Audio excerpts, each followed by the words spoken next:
Oscar Levant. At first glance, Oscar Levant was the embodiment of effortless brilliance, a virtuoso pianist whose fingers danced across the keys with astonishing precision. But Levant wasn't just a musician. He was a scene-stealing comedian, a sharp-tongued raconteur whose wit could cut through Hollywood's glamour like a razor. His humor, often self-deprecating and laced with references to his Jewish heritage, made him a beloved figure on talk shows and in films like An American in Paris. He could make an audience roar with laughter one moment and leave them in awe with his piano mastery the next. But behind the curtain, Levant's life was anything but effortless. He battled severe mental illness, spending years in and out of psychiatric institutions. His struggles weren't a secret. He spoke about them with a mix of brutal honesty and dark humor, often joking about his own hospital stays. But the reality was far from funny. Plagued by anxiety, depression, and obsessive thoughts, Levant sought relief in prescription medication, leading to a lifelong struggle with addiction. His genius was undeniable, but his inner demons often overshadowed his success. Despite his immense talent, Levant's career was marked by erratic behavior and public breakdowns. By the late 1950s, his television appearances became more infamous than entertaining. Viewers watched as he rambled, twitched, and sometimes seemed barely coherent. Yet, even at his lowest, his intelligence and humor shone through. He was a tragic figure, a man who could dissect his own downfall with the same sharp wit that once made him a Hollywood favorite. His legacy remains complicated: a brilliant pianist, a comedic genius, and a tortured soul who never fully escaped the weight of his own mind. Judy Holliday. In the glittering world of Hollywood's golden age, few could match the wit and charm of Judy Holliday. Born Judith Tuvim to Jewish parents in New York City, she seemed destined for the stage. But while audiences adored her for her comedic brilliance, few realized they were watching a true genius at work. With an astonishing IQ of 172, she was sharper than nearly anyone in the room. Yet she built a career playing lovable, scatterbrained blondes. And when the McCarthy era swept through Hollywood, that very persona became her greatest defense. In the early 1950s, the House Un-American Activities Committee was hunting for alleged communist sympathizers in the entertainment industry, blacklisting anyone they deemed suspicious. When Holliday was called in for questioning, she knew that one wrong answer could end her career. But instead of confronting the accusations head-on, she leaned into the very image that had made her famous, playing the ditzy, clueless character she had perfected on screen. She fumbled her words, acted confused, and gave vague, meandering answers. The committee, convinced she wasn't a serious political threat, let her go without blacklisting her. It was a masterclass in outwitting the system, proving that sometimes the best way to survive was to be underestimated. Despite her comedic success, Holliday's career was tragically short-lived. In 1965, at just 43 years old, she passed away from cancer, leaving Hollywood mourning the loss of one of its brightest minds. Though she may be best remembered for her Oscar-winning performance in Born Yesterday, her true legacy lies in her ability to outsmart an era that sought to silence so many. Even decades later, her story remains a testament to the power of intelligence hidden in plain sight. Leonard Bernstein. Born to Ukrainian Jewish immigrants in the early 20th century, he shattered expectations by becoming the first American-born conductor to lead the prestigious New York Philharmonic. At a time when European maestros dominated the classical world, Bernstein's appointment in the late 1950s signaled a seismic shift, but his influence didn't stop at the podium. His groundbreaking score for West Side Story in 1957 redefined musical theater, fusing classical compositions with jazz and Latin rhythms. The result? A soundtrack that remains iconic to this day. Yet, behind the curtain, Bernstein's life was far from harmonious. During the Red Scare, the FBI kept a close watch on him, suspicious of his leftist political leanings. He was blacklisted for a time, though he managed to reclaim his career. And then there was the secret he carried: his struggle with his sexuality. In an era when being openly queer could destroy a career, Bernstein lived a double life, maintaining a marriage while privately engaging in relationships with men. His personal conflicts, combined with his relentless ambition, made him one of the most fascinating and complex figures of the 20th century. Eddie Cantor. Born Isidor Itzkovitz in the late 1800s to Jewish immigrants, he rose from New York's Lower East Side to become one of the biggest stars of vaudeville, Broadway, and early Hollywood. His rapid-fire comedic timing and signature wide-eyed expression made him a household name. But while audiences adored him, the Hollywood elite didn't always appreciate his outspokenness. In the 1930s, as many in the entertainment industry stayed silent about the growing threat in Europe, Cantor became one of the first major celebrities to publicly condemn Hitler.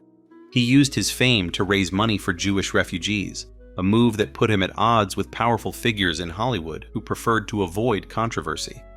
His activism didn't stop there. Cantor also spoke out against the mistreatment of performers in the industry, criticizing the exploitative nature of Hollywood's contract system.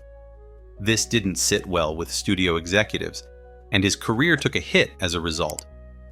But that wasn't the only challenge he faced. When the stock market crashed in 1929, Cantor lost nearly everything. Despite his fame, he had to rebuild from scratch, proving that his resilience was just as remarkable as his talent. Though his influence waned in later years, his legacy as both an entertainer and an advocate remains undeniable. Richard Rodgers.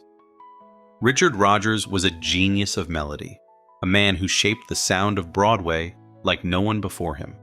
But behind the sweeping orchestrations and timeless lyrics, he was fighting a battle few knew about. Born to a Jewish family in New York in the early 20th century, Rodgers had music in his blood. By the time he teamed up with Oscar Hammerstein II, he was already a force in musical theater. Together, they created some of the most iconic shows in history: Oklahoma, Carousel, South Pacific, and The Sound of Music. These weren't just hits. They redefined the very structure of the American musical, blending storytelling and song in a way that had never been done before. But while audiences were enchanted by his work, Rodgers himself was struggling. The pressure to constantly innovate, to live up to his own success, weighed on him heavily. He battled severe depression, a torment he kept largely private, and often turned to alcohol as a way to cope. Even as his influence grew, his personal demons never truly left him. He was a perfectionist, relentless in his pursuit of excellence, but that drive came at a cost. Those close to him saw the toll it took, yet the public only saw the polished brilliance of his music. Today, his legacy is untouchable. His compositions are still performed around the world, his musicals still beloved. But the pain he carried remains a lesser-known chapter of his story, a reminder that even the brightest lights on Broadway can hide the deepest shadows. Sid Caesar. In the early 1950s, his show, Your Show of Shows, revolutionized television, setting the blueprint for modern sketch comedy. But behind the scenes, Caesar battled personal demons that nearly destroyed him.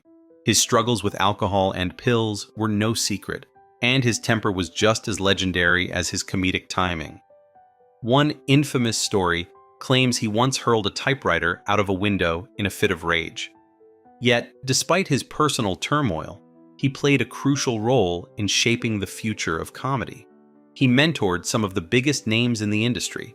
Mel Brooks, Carl Reiner, and Woody Allen all learned from him.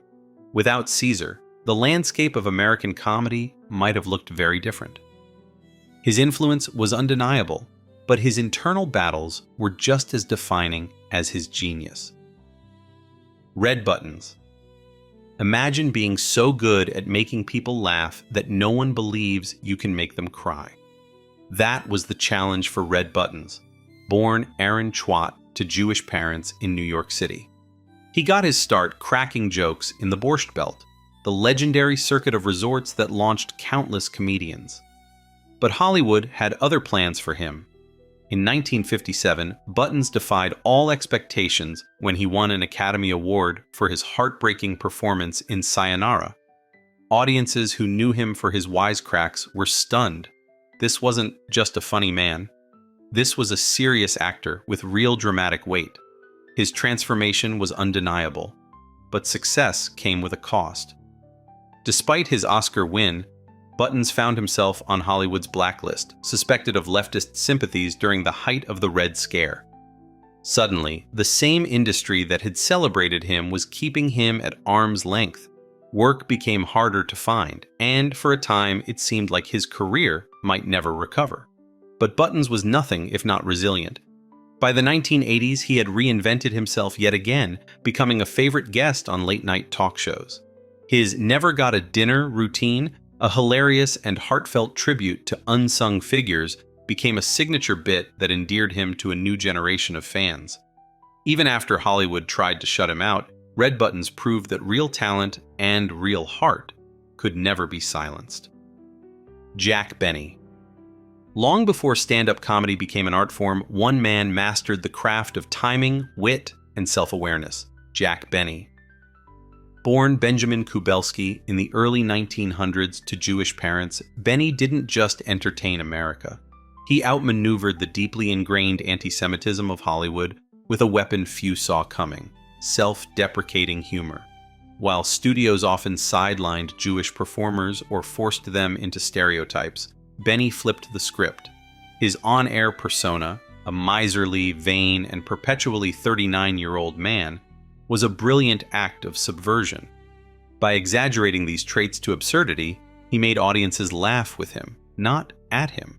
And in doing so, he controlled the narrative, dismantling harmful stereotypes from the inside. But Benny's influence went far beyond his own performances. His radio and television shows revolutionized comedic timing, pioneering the pregnant pause, a comedic silence so perfectly timed that the absence of words became funnier than the punchline itself. Generations of comedians, from Johnny Carson to Mel Brooks, credit Benny's mastery of pacing as a blueprint for their own careers. Off-screen, however, he was nothing like his penny-pinching character. In reality, Benny was known for his generosity, often helping struggling performers find work and even quietly supporting Jewish charities at a time when public advocacy could have jeopardized his career. Despite the challenges he faced, Benny never shied away from his heritage. At a time when many Jewish entertainers changed their names to blend in, he kept his identity intact. And though he joked about his own frugality, he never let Hollywood's prejudices define him. Instead, he used humor to expose them, proving that sometimes the best way to fight back is with laughter. Walter Matthau.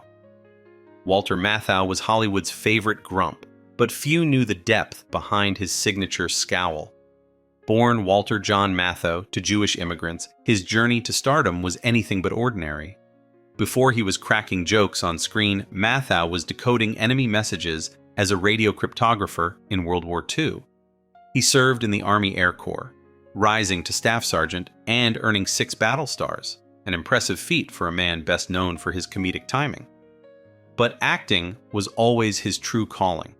After the war, he used his GI benefits to train at the New School's dramatic workshop under the legendary Erwin Piscator. His early performances were met with harsh criticism, with Piscator famously telling him, "Matthau, you say every line wrong." Instead of being discouraged, Matthau took it as a challenge, refining his craft and proving his doubters wrong. Though he longed for Shakespearean roles, Hollywood had other plans. His gruff delivery and deadpan humor made him a perfect fit for comedy, leading to a career-defining partnership with Jack Lemmon. Together, they became one of cinema's most beloved duos, starring in classics like The Odd Couple and Grumpy Old Men. Despite his comedic success, Matthau never lost his dramatic roots, winning an Academy Award for his performance in The Fortune Cookie in 1966. He was more than just a curmudgeon. He was a war hero, a classically trained actor, and a legend who left behind a legacy far greater than just a grumpy face. Ethel Merman. Born Ethel Agnes Zimmerman in the early 20th century to a Jewish father, she had a voice that could shake the rafters and a personality just as bold. From the moment she belted out her first notes on Broadway in Girl Crazy in the year 1930, she commanded attention. But while Hollywood tried to mold its leading ladies into soft-spoken, glamorous icons, she refused to play along. She wouldn't tone down her brash, no-nonsense persona, even when studios pressured her to be more ladylike. That defiance made her a legend, but it also made her difficult to control. Her personal life was just as dramatic as her stage presence. In the year 1964, she married actor Ernest Borgnine, a union that would go down as one of Hollywood's shortest and most disastrous.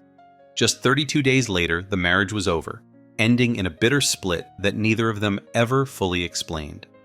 Ethel, never one to mince words, reportedly didn't even bother giving the marriage a full chapter in her autobiography, just a blank page.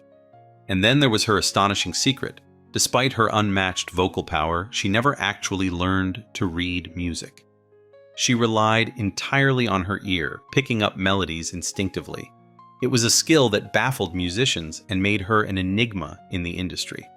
How could someone with no formal musical training dominate Broadway for decades? But that was Ethel Merman, unapologetically herself, impossible to ignore, and utterly unforgettable. Tony Curtis.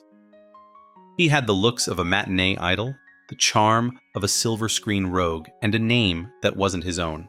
Born Bernard Schwartz in the Bronx to Hungarian Jewish immigrants, Tony Curtis knew early on that Hollywood wasn't kind to actors with ethnic-sounding names. So, in a bid to escape the anti-Semitic barriers of the industry, he reinvented himself. And it worked.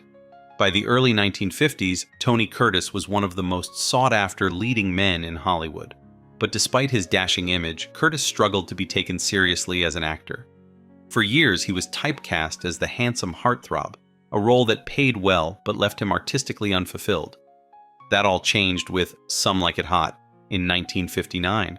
The film, now considered one of the greatest comedies of all time, cemented his legacy.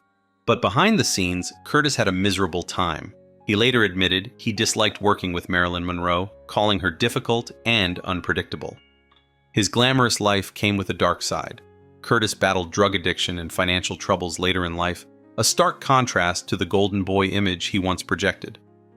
Despite his struggles, his contribution to Hollywood remains undeniable. He wasn't just a pretty face. He was a survivor, a fighter, and a man who reshaped himself to fit a world that wasn't ready for Bernard Schwartz. Joan Blondell. With her quick wit, sparkling blue eyes, and undeniable charm, she became one of the defining faces of pre-code Hollywood. Born to a Jewish mother, her rise in the 1930s was meteoric, landing roles in films like Gold Diggers of 1933 and Footlight Parade. But beneath the glitz and glamour, she harbored a secret many in Hollywood refused to acknowledge: its dark underbelly. Long before the Me Too movement, Joan was one of the first actresses to speak out against the casting couch culture. She didn't name names, but she made it clear that the industry's power dynamics were deeply flawed. In her later years, she even hinted at the emotional toll it had taken on her, saying, "It wasn't all fun and games, you know." Despite her success, financial troubles followed her throughout her life. Multiple failed marriages, including one to producer Mike Todd, who later married Elizabeth Taylor, left her in dire straits. Bad investments drained her earnings, forcing her to take roles just to stay afloat. Yet, Joan never lost her spark. In the 1960s and 70s, she made a triumphant return, proving she was more than just a pretty face. With standout performances in The Cincinnati Kid and Grease, she reminded Hollywood that true talent never fades. Joan Blondell may not always get the recognition she deserves, but her legacy as a bold, outspoken, and endlessly talented actress remains undeniable. If you enjoyed this video, please leave a like and comment. Also, consider subscribing and hitting the notification bell to get notified of our newest videos. Thanks for watching.